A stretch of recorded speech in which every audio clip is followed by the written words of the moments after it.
तो जब मैं यहां डुमडुमा में आया हूं तो मैं तिलिंगा मंदिर, शिव मंदिर को नमन करते हुए अपनी बात को प्रारंभ करता हूं। मुझे बताया गया है कि जब लोगों की मन्नत पूरी होती है तो लोग शिव मंदिर में, तिलंगा मंदिर में घंटी वहां पर अर्पित करते हैं। निश्चित रूप से हमारे रुपेश ग्वाला जी को चुनाव जिताकर आप सब भी तिलंगा मंदिर में घंटी जरूर अर्पित करना, ये आपसे मैं निवेदन करना चाहता हूं। मैं महापुरुष श्रीमंत शंकर देव जी को भी नमन करता हूं, जिन्होंने सामाजिक सुधार के साथ साथ आध्यात्मिक विकास को आगे बढ़ाया और उनकी प्रेरणा हम सबको यहां आज समाज में आए दिन मिलती है। उसके लिए भी मैं उनको बहुत बहुत नमन करता हूं।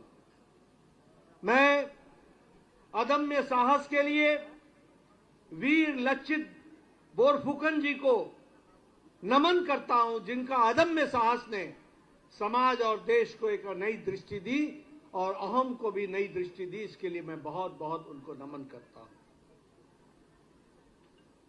जब मैं असम की बात करता हूं तो असम की संस्कृति, असम की भाषा, असम की यहां का बिहू और यहां के चाय बागान और यहां के ब्रह्मपुत्र की लहरें, ये हम सब लोगों को सदा सदा याद आती हैं, जो अहम की संस्कृति से जुड़ी हुई हैं। इसके लिए ऐसी स्थान पर आने के लिए मैं अपने आप को धन्य महसूस करता हूं और इसके साथ साथ अपने आप को जोड़ता हूं। यह अहम, जिसे हम असम कहते हैं, ये नॉर्थ ईस्ट का,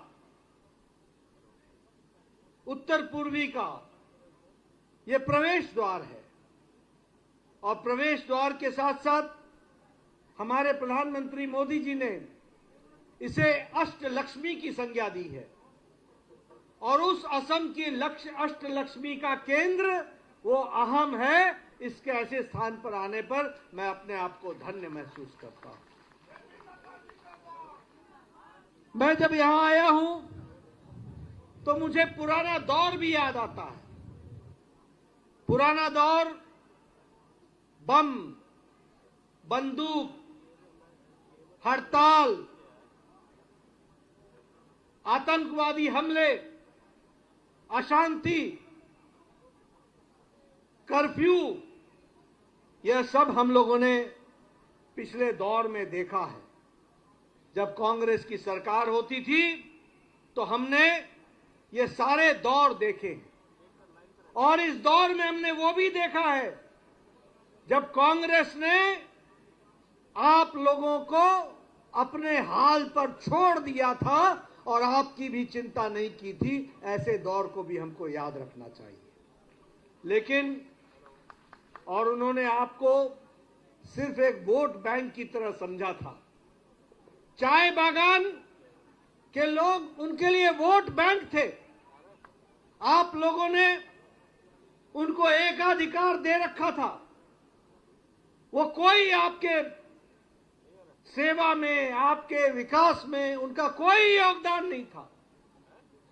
लेकिन वो वोट बैंक समझकर 5 साल बाद खेती करने चले आते थे और वोट बैंक को इकट्ठा करके आपको छोड़ करके चले जाते थे। और एक तरीके से कहा जाए तो आपके भविष्य को अंधकार में डाल करके कांग्रेस पार्टी ने इतने साल राज किया, ये हमको याद रखना चाहिए। लेकिन जब 2014 में आदरणीय प्रधानमंत्री मोदी जी के नेतृत्व में केंद्र में सरकार बनी तो पहली बार मोदी जी के नेतृत्व में उत्तर पूर्व की तरफ, नॉर्थ ईस्ट की तरफ, असम की तरफ, अहम की तरफ नजर डाली गई और आपको मोदी जी के नेतृत्व में अलग थलग नहीं रखा। मुख्य धारा में शामिल किया और विकास के साथ आपको जोड़ा, ये बात हमको ध्यान में रखनी चाहिए। आदरणीय मोदी जी के नेतृत्व में, सर्बानंद सोनोवाल जी के पहले काल में, मुख्यमंत्री के काल में, और दूसरे मुख्यमंत्री के काल में, हेमंत बिस्वा शर्मा के काल में, आज असम बदला हुआ असम हो गया और मुख्य धारा में शामिल हो गया। ये भी हमको ध्यान में रखना है, ये भी हमको समझना है। आज डबल इंजन की सरकार है, मोदी जी का विशेष प्यार है, और मोदी जी के विशेष प्यार को यहां हेमंत बिस्वा शर्मा ने धरती पर उतार करके एक नई असम को आगे विकास के साथ जोड़ करके आगे बढ़ाने का काम किया है, और नए नए कीर्तिमान आज स्थापित हो रहे हैं। यह भी हमको ध्यान में रखना है। मित्रों, विकास की हमने शुरुआत कर दी है। अगले 5 वर्ष में हेमंत बिस्वा शर्मा के नेतृत्व में और मोदी जी के आशीर्वाद से असम को हमने विकसित असम बनाना है और नई छलांग लगानी है, उसकी हम तैयारी कर रहे हैं। आज असम को शांति के साथ आगे बढ़ाना है। आज असम को स्थिरता चाहिए, मजबूती चाहिए। हमें हड़ताल नहीं चाहिए थी। आज हमें मेडिकल कॉलेज चाहिए। आज हमें विकास के लिए हाईवे बनते हुए देख रहे हैं, और हम आज ब्रह्मपुत्र पर एक नहीं अनेकों ब्रिज बनते हुए देख रहे हैं। यह बदलता दौर है, इसको भी हमको समझना चाहिए। मित्रों, याद करो, आप सब लोगों को मैं कहना चाहता हूं, एक समय में भारत फ्रेजाइल इकोनॉमी में, 5 फ्रेजाइल इकोनॉमी में भारत आती थी। भारत की आर्थिक स्थिति अच्छी नहीं थी। कोई फैसले दिल्ली में नीतिगत नहीं होते थे, पॉलिसी पैरालिसिस था। कोई भी फैसले नहीं होते थे। भारत भ्रष्टाचारियों देश में गिना जाता था। लेकिन जब से 2014 में मोदी जी आए हैं, भारत आप सबके आशीर्वाद से जो 11वें नंबर की अर्थव्यवस्था थी, आज 4थे नंबर की अर्थव्यवस्था बन गई है, 4थे नंबर। और अब समय दूर नहीं है, हेमंत बिस्वा शर्मा की सरकार बनाना, आसाम को विकसित आसाम बनाना, मोदी जी के नेतृत्व में भारत अब 3रे नंबर की अर्थव्यवस्था बन जाएगी, 3रे नंबर की अर्थव्यवस्था बन जाएगी। इंटरनेशनल मॉनिटरी फंड आज बोलता है कि अगर कोई चमकता हुआ सितारा दिखता है, ब्राइट स्पॉट दिखता है अर्थ जगत में, तो वह भारत दिखता है, भारत अर्थव्यवस्था दिखती है। उसी तरीके से अगर वर्ल्ड बैंक की बात करें, तो वर्ल्ड बैंक कहता है कि दुनिया में मंदी है, दुनिया की अर्थव्यवस्थाएं धीरे चल रही हैं, लेकिन भारत की अर्थव्यवस्था ने मजबूती पकड़ी हुई है। यह मोदी जी के नेतृत्व का कमाल है, यह भी हमको समझना चाहिए। आज ये वेस्ट एशिया में अमेरिका और इजरायल के साथ ईरान की लड़ाई में आज दुनिया की अर्थव्यवस्था हिल गई है। बांग्लादेश का बुरा हाल हो गया है, पाकिस्तान में भंडारण नहीं है, श्रीलंका में भंडारण नहीं है, लेकिन मोदी जी के नेतृत्व में भारत में चाहे वो उर्वरक फर्टिलाइजर हो, फिर चाहे वो एलपीजी गैस हो, फिर चाहे वो पीपीजी गैस हो, हर को पहुंचाने का काम नरेंद्र मोदी जी की सरकार ने किया है। यह भी हमको ध्यान में रखना है। आज हम स्टील में 2रे नंबर के देश हैं। मैं आपके सामने मोबाइल की बात करना चाहूंगा। आपके हाथ में मोबाइल है कि नहीं है? बोलो हाँ कि है कि नहीं है? 11 साल पहले आपके हाथ में जो मोबाइल होता था, उस पर लिखा होता था made in China, made in Taiwan, made in Indonesia, made in Japan. आज आपके हाथ में जो मोबाइल है, उस पे लिखा है मेड इन इंडिया। आज भारत में मोबाइल 98% मोबाइल आज भारत में बन रहे हैं। भारत आज सब्जी में, फलों में, आलू में दुनिया को दूसरे नंबर का सप्लायर बन गया है। यानी आज भारत लेने वाला भारत नहीं है, अब देने वाला भारत है। यह भी हमको याद रखना चाहिए। आप बताइए, कांग्रेस ने 30 साल से ज्यादा आपको राज किया कि नहीं किया? किया। उन्होंने कभी असमिया भाषा की चिंता की? कभी असम की संस्कृति की चिंता की? मोदी जी ने असम की भाषा को क्लासिकल लैंग्वेज घोषित किया, शास्त्रीय भाषा घोषित की। और आज असम की संस्कृति, असम की भाषा, उसको मुख्य धारा में लाने का काम प्रधानमंत्री मोदी जी ने किया है। आज आपको जानकर खुशी होगी कि उत्तर पूर्व में और असम में रेल का बजट 5 गुना बढ़ा दिया गया है, 5 गुना बढ़ा दिया गया है। आप बताओ, आप सब लोग वसुंधरा मिशन के तहत 28,000 लोगों को जमीन के पट्टे दिए गए कि नहीं? जमीन के पट्टे दिए गए कि नहीं? और आगे चाय बागानों को भी पट्टे दिए जाने का काम चल रहा है कि नहीं चल रहा है? हम सबको पट्टा देने का काम कर रहे हैं, ये भी हमको ध्यान में रखना होगा। आज गुवाहाटी में temporary IIM, Indian institute of management का कैंपस बन गया है। 22 all India institute of medical science, all India institute of management सारे देश में बन गए हैं। 2 नॉर्थ ईस्ट में बने हैं। और आपका परमानेंट कैंपस 555 करोड़ लागत से इंडियन इंस्टीट्यूट ऑफ मैनेजमेंट का कैंपस बन करके तैयार हो रहा है, उसकी भी तैयारी चल रही है।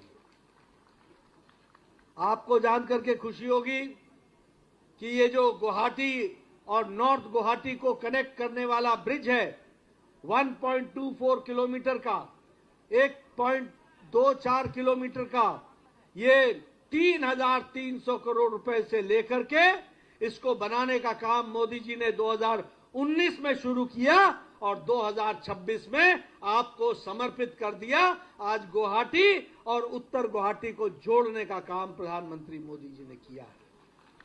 और आपको जानकर के खुशी होगी कि अब मोदी जी के नेतृत्व में 18,662 करोड़ रुपए की लागत से ब्रह्मपुत्रा में गोहपुर से नुमालीगढ़ तक ट्रेन और रोड का ब्रह्मपुत्र के नीचे से टनल बना करके सड़क बनाई जा रही है, उसका काम चल रहा है। बोलो, बदलता हुआ आम है कि नहीं है? जोर से बोलो, बदलता हुआ असम है कि नहीं है? एक लाभ हो रहा है कि नहीं हो रहा है? असम का विकास हो रहा है कि नहीं हो रहा है? आपको मालूम होगा कि आज बोगीबील भील ब्रिज 16 साल से नहीं बना था, 16 साल से। ये कांग्रेसी लोगों ने बोगीबील ब्रिज को लटका के रखा था, लटका के। अब मैं आपसे कहूंगा, 9 तारीख को आपने भी कांग्रेस को लटका के रखना, लटका के। 3 साल के अंदर मोदी जी ने बोगीबील ब्रिज बना करके दिया, जो 16 साल से नहीं बना था, वो आज असम को समर्पित हो गया। ये मोदी जी ने करके दिया, ये डबल इंजन की सरकार ने करके दिया। मैं स्वास्थ्य मंत्री हूं, हमारे मन संचालक बोल रहे थे कि मैं 34वां स्वास्थ्य मंत्री हूं। मोदी जी के आशीर्वाद से आपको all India institute of medical sciences Guwahati में 1,123 करोड़ रुपए का बना करके दिया है, और all India institute of medical sciences. उसी तरीके से हम लोगों ने अमोनिया के लिए, यूरिया के लिए, खाद के लिए हम लोगों ने फैक्ट्री लगाने का तय किया, और उसके लिए मोदी जी ने 10,601 करोड़ रुपए अलग से भेजे हैं, ताकि यहां पर अमोनिया, यूरिया बने, और यूरिया से, खाद से हमारे असम के लोगों को सस्ता यहां पर मिले, दूर ना जाना पड़े, उसकी व्यवस्था की गई है। मैं हेमंत बिश्व शर्मा जी को बधाई देना चाहता हूं, जिन्होंने साउथ एशिया में, दक्षिणी एशिया में सबसे बड़ा कैंसर का इलाज का नेटवर्क असम में खड़ा किया है, कैंसर के नेटवर्क का। और 7 हॉस्पिटल बना दिए हैं जो कैंसर की विशेष चिंता करेंगे, और 7 और हॉस्पिटल बनाने की तैयारी है। आप 9 तारीख को हेमंत जी को तैयारी के साथ भेजेंगे और अगले 5 साल में और 7 मेडिकल हॉस्पिटल बन जाएंगे, इसकी आपको चिंता। आज डिब्रूगढ़ में, बरपेटा में, तेजपुर में, लखीमपुर में, कोकराझार में, जोरहाट में, मंगलडोई में हॉस्पिटल बन के तैयार हो गए, और अगले 5 साल में धुबरी में, नालवाड़ी में, गोलपारा में, नवगांव में, शिवसागर में, तिनसुकिया में, गोलाघाट में ये हॉस्पिटल बन जाएंगे, और दक्षिण एशिया का सबसे बड़ा कैंसर का नेटवर्क, कैंसर की बीमारी से लड़ने का नेटवर्क असम में खड़ा होगा। इस बात को भी हमको ध्यान में रखना। बोलो, विकास हो रहा है कि नहीं हो रहा है? बोलो, विकसित असम जब बन रहा है कि नहीं बन रहा है? आपको जानकर के खुशी होगी कि अब गैस भी असम पाइपलाइन से गैस को भी अरुणाचल प्रदेश तक पहुंचाएगा और नागालैंड तक पहुंचाएगा। 553 किलोमीटर की गैस की पाइपलाइन बन रही है, और 553 किलोमीटर का यह काम पूरे जोर शोर से चल रहा है। इसको भी हमको समझना पड़ेगा। इलेक्ट्रिसिटी के लिए, बिजली के लिए Kopili hydro electric project, Dima Hasao project और वेस्ट कार्बी एंगलोंग प्रोजेक्ट, इन तीनों प्रोजेक्ट के लिए डबल इंजन की सरकार में प्रधानमंत्री मोदी जी ने 2300 करोड़ रुपए दिए हैं। 2300 करोड़। बोलो, 24 घंटे बिजली चाहिए कि नहीं चाहिए? उसकी तैयारी होनी चाहिए कि नहीं होनी चाहिए? आपको बिजली मिल रही है कि नहीं मिल रही है? और ये आगे और अच्छी बिजली मिलेगी, इसके लिए 23,000 करोड़ रुपए खर्च हो रहे हैं। आप बताओ, आजकल नेशनल हाईवे बन रहे हैं कि नहीं बन रहे हैं? जरा जोर से बोलो, मुझे सुनता कम है। बन रहे हैं कि नहीं बन रहे हैं? हाईवे बन रहा है कि नहीं बन रहा है? अंडरवे बन रहा है कि नहीं बन रहा है? ओवरब्रिज बन रहा है कि नहीं बन रहा है? 4 लेन बन रहा है कि नहीं बन रहा है? 6 लेन बन रहा है कि नहीं बन रहा है? गाड़ियां तेजी से चलती है कि नहीं चलती हैं? 80 किलोमीटर से ऊपर चलाते हो कि नहीं चलाते हो? मोदी जी ने पिछले 5 साल में 2530 किलोमीटर नेशनल हाईवे असम में बना करके दिए हैं। इसको आपको याद रखना चाहिए। हमारा रेल का बजट, उसको 5 गुना बढ़ा दिया गया है, और आप देखिए कि आपके यहां वंदे भारत ट्रेन और स्लीपर ट्रेन वंदे भारत, वह भी असम से शुरू हुई है। इसको भी याद रखना चाहिए। उसी तरीके से अब 50 नए रेलवे स्टेशन बन रहे हैं, और 50 रेलवे नए स्टेशन जो होंगे, आपने 2 साल इंतजार करना। मैं आपको बताता हूं, आप जब अगली बार आपके 50 रेलवे स्टेशन में जाओगे, जिसमें तिनसुकिया में 20,000 करोड़ रुपए खर्च हो रहे हैं, 20 करोड़ रुपए खर्च हो रहे हैं, ये रेलवे स्टेशन आप फर्क नहीं कर पाओगे कि ये रेलवे स्टेशन है कि एयरपोर्ट है, बराबर दिखेगा। इस तरीके की व्यवस्था की जा रही है। बोलो, ये विकसित असम का नक्शा है कि नहीं है? इस विकसित असम को आगे बढ़ाना है कि नहीं बढ़ाना है? और ये सब कुछ करना है तो आपको क्या करना है? किस तारीख को करना है? किसको करना है? जोर से बोलो, किसको करना है? और नाम क्या है कैंडिडेट का? और उसका चुनाव चिन्ह क्या है?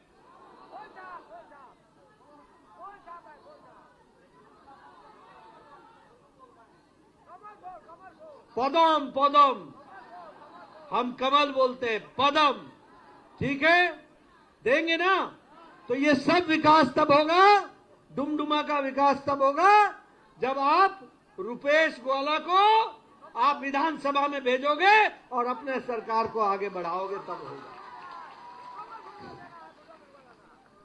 आपको जानकर के खुशी होगी कि डुमडुमा में, तिनसुकिया स्पेसिफिक जो हमारे काम हुए हैं, 194 किलोमीटर जो फुर कटिंग है, फुर कटिंग से लेकर तिनसुकिया रेलवे लाइन को डबल लाइन किया जा रहा है, उसके लिए काम चल रहा है।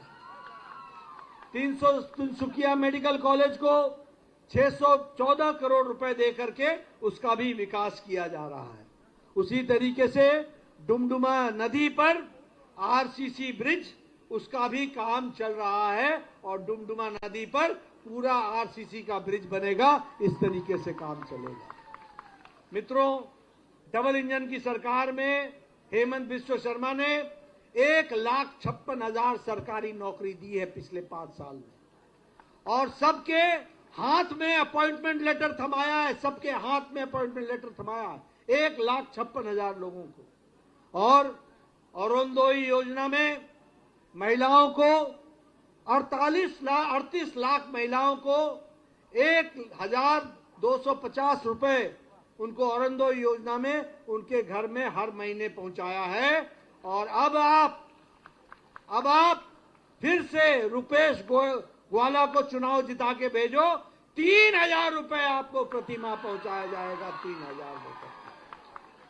उसी तरीके से निजुत मुआवजा योजना में 3.90 लाख विद्यार्थियों को, यानी 4 लाख विद्यार्थियों को उनको आर्थिक सहायता दी गई है।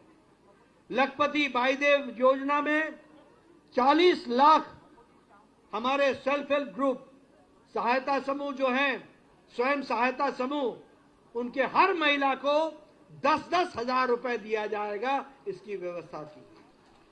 और उसी तरीके से एती कोली दूती पाल योजना में उसको भी दे दी गई है, ये भी हम आपको बताना चाहते हैं। और एक बात और बताना चाहता हूं कि जो 6 लाख से ज्यादा हमारे चाय बागान के श्रमिक हैं, उनको 5,000 रुपए की अलग से फाइनेंशियल व्यवस्था की गई है, ये भी हम आपको बताना चाहते हैं। आज असम की इकोनॉमी 7 गुनी बढ़ गई है। मेडिकल कॉलेजेस जो 6 थे वो 15 हो गए हैं। मेडिकल सीट्स को बढ़ा दिया गया है। हमारे गरीब प्रधानमंत्री गरीब कल्याण अन्न योजना में सिर्फ असम में 21 लाख परिवारों को 6,000 रुपए हर साल 2-2 महीने बाद, 3-3 महीने बाद 2-2 हजार रुपए दिए जाते हैं। आपने रुपेश ग्वाला को चुनाव जिताना, हर किसान को ये जो 6,000 रुपए मिलता है, इसमें 5,000 रुपए और जुड़ जाएंगे, 11,000 रुपए साल का दिया जाएगा। इस तरीके की व्यवस्था। उज्ज्वला योजना में 52 लाख लोगों को फायदा मिला है। आयुष्मान भारत में 1,80,00,000 लोगों को 5 लाख रुपए का सालाना हेल्थ कवर दिया गया है। और मैं आपसे निवेदन करूंगा, जिसकी उम्र 70 साल से ऊपर की हो गई है, कोई भी बुजुर्ग हो, माता हो, बहन हो, बुजुर्ग हो, किसी भी जाति का हो, किसी भी आमदनी का हो, मोदी जी ने उसके लिए जीवन के अंतिम समय तक, जब तक वो अंतिम सांस नहीं लेता, उसको स्वास्थ्य के लिए हर साल 5 लाख रुपए की व्यवस्था की है। 5 लाख रुपए की व्यवस्था। उसी तरीके से प्रधानमंत्री गरीब अन्न योजना में 2.5 करोड़ लोगों को 5 किलो गेहूं और 5 किलो अनाज दिया जा रहा है। इसका लाभ ये हुआ है कि आज 25 करोड़ लोग गरीबी की रेखा से निकल आए हैं। ये भी हमको याद में रखना चाहिए। प्रधानमंत्री आवास योजना में लगभग 31 लाख लोगों को मकान बना करके दिए जा रहे हैं, उनको सैंक्शन हुआ है। स्वच्छ भारत में 42 लाख इज्जत घर बने हैं और जल जीवन मिशन में 58 लाख लोगों को जल से जोड़ा गया है। मित्रों, अब मैं एक बात बताना चाहता हूं। आप हमारी सरकार बना देना, 5 मई को रिजल्ट आएगा। 9 तारीख को आप चुनाव में जाओगे, 9 अप्रैल को, 4 मई को, 9 तारीख को आप चुनाव में जाओगे। 9 अप्रैल को आप रुपेश ग्वाला जी को चुनाव जिताओगे। हम आपको वायदा करते हैं कि असम में यूनिफॉर्म सिविल कोड लागू हो जाएगा, एक ही नियम सबके लिए लागू होगा। उसी तरीके से हम असम को बाढ़ मुक्त करेंगे और बाढ़ मुक्त के लिए मिशन तौर पर 18,000 करोड़ रुपए खर्च करके असम के बाढ़ को रोकने का काम किया जाएगा। हमारे अगले 5 साल में 2 लाख लोगों को सरकारी नौकरी दी जाएगी और उनके हाथ में अपॉइंटमेंट लेटर दिया जाएगा। ये भी हम काम करेंगे। उसी तरीके से हमारे मुख्यमंत्री जीवन प्रेरणा योजना के तहत ग्रेजुएट्स को 25,000 रुपए का असिस्टेंस दिया जाएगा ताकि वो अपने आप को आगे बढ़ा सके। उसी तरीके से हम 70,000 के आसपास नए टीचर्स को भर्ती करेंगे, उनको भी हम जोड़ेंगे। मैंने पहले बताया कि महिलाओं को ओरोंदोई में जो उनको 1,200 रुपए मिलते हैं, 1,250 रुपए, अब उनको 3,000 रुपए मिलेंगे, इसकी व्यवस्था की जाएगी। उसी तरीके से 25,000 का असिस्टेंस, 40 लाख जो हमारी लखपति भाईदेव हैं उनको 25,000 रुपए का असिस्टेंस दिया जाएगा, उनको सहायता दी जाएगी। मैंने पहले बताया कि किसान सम्मान निधि में हर साल किसान को 11,000 रुपए मिलेगा और उसी तरीके से चाय बागान में रहने वाले लोग जो लाइन में रहते हैं उनको प्रधानमंत्री आवास योजना बनाने के लिए जमीन का पट्टा दिया जाएगा, इसकी व्यवस्था की जाएगी। ये भी हमको ध्यान में रखना। उसी तरीके से जिनके घर टूट गए हैं, चाय बागान में रह रहे हैं, उनको मकान के रिपेयर के लिए 75,000 रुपए अलग से दिए जाएंगे, इसकी भी व्यवस्था की जाएगी। और चाय बागान में काम करने वाले लोगों की दिहाड़ी डेली 500 रुपए प्रतिदिन कर दी जाएगी, इसकी भी व्यवस्था की जाएगी। इसलिए हर तरीके से कोशिश है कि हम आगे बढ़ें और काम को आगे बढ़ाएं। मैं यहाँ ये भी बताना चाहता हूँ, यहाँ हमारे बहुत से एम्प्लॉइज होंगे, 8वां पे कमीशन लागू हो जाएगा और पुलिस की आर्म बटालियन, रिजर्व फोर्स, ये 2 बटालियन बनाई जाएगी और इसमें भर्ती होगी, इसकी भी व्यवस्था की जाएगी।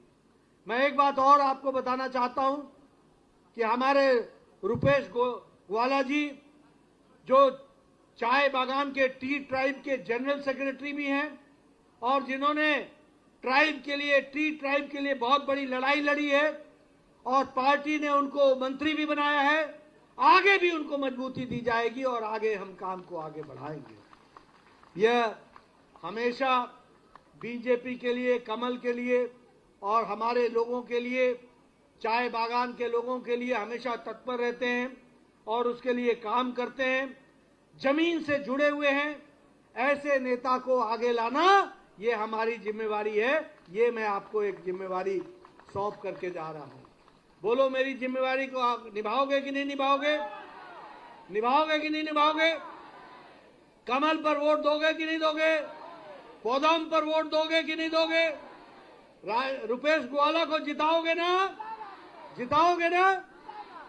मित्रों, आप इनको जिताएंगे, आप इस इलाके का विकास करेंगे, इस बात की मैं आपको गारंटी देता हूं। और मैं रुपेश ग्वाला जी से बोलूंगा, चुनाव जीतने के बाद मुझे फिर से एक बार बुलाना और मैं आपको वायदा करता हूं जो बातें मैंने कही है सब की सब पूरी करके देंगे, इस बात का आपको विश्वास दिलाता हूं। मित्रों, मैं कांग्रेस के बारे में क्या बोलूं? क्या बोलूं? इनका वैचारिक दिवालियापन हो गया है, मेंटली बैंकरप्ट हो गए। इनको मालूम नहीं, इनको आप भेजते हो पार्लियामेंट में चर्चा करने के लिए, ये पार्लियामेंट की सीढ़ी में बैठ के चाय पीते हैं, पकौड़े खाते हैं।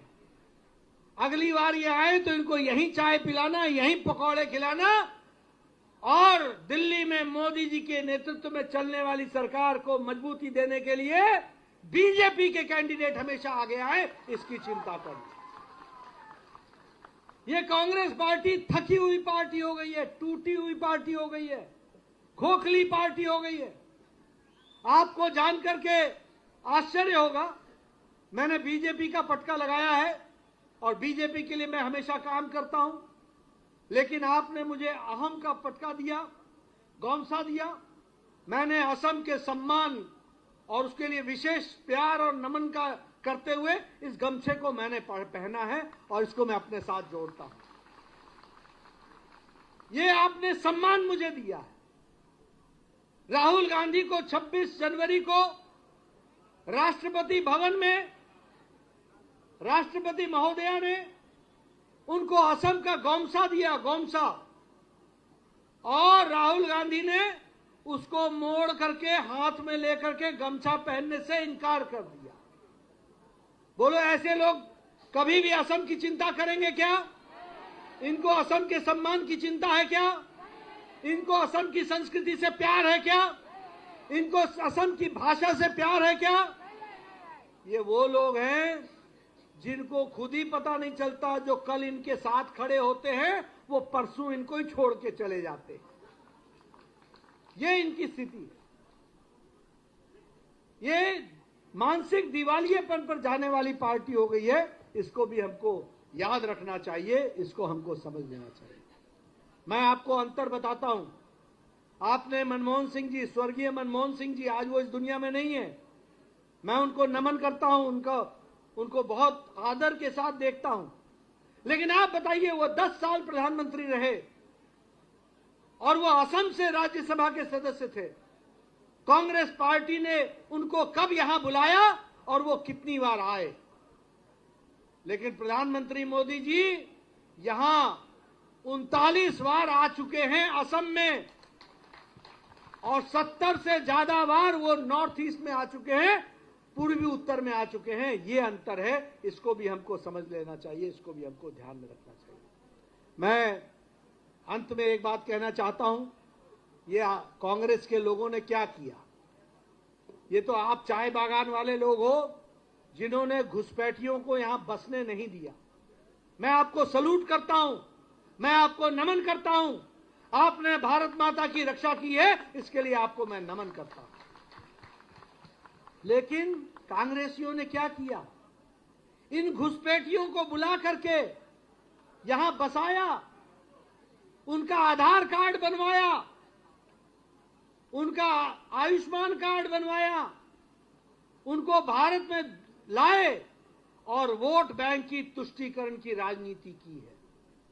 मैं आपको बताना चाहता हूं, यूनिफॉर्म सिविल कोड भी लगेगा, और जो लोग असम में असम के गरीब जनता के जमीन को हड़प के बैठे हैं, चुन चुन कर उनको बाहर निकाला जाएगा और असम की जमीन को फ्री किया जाएगा।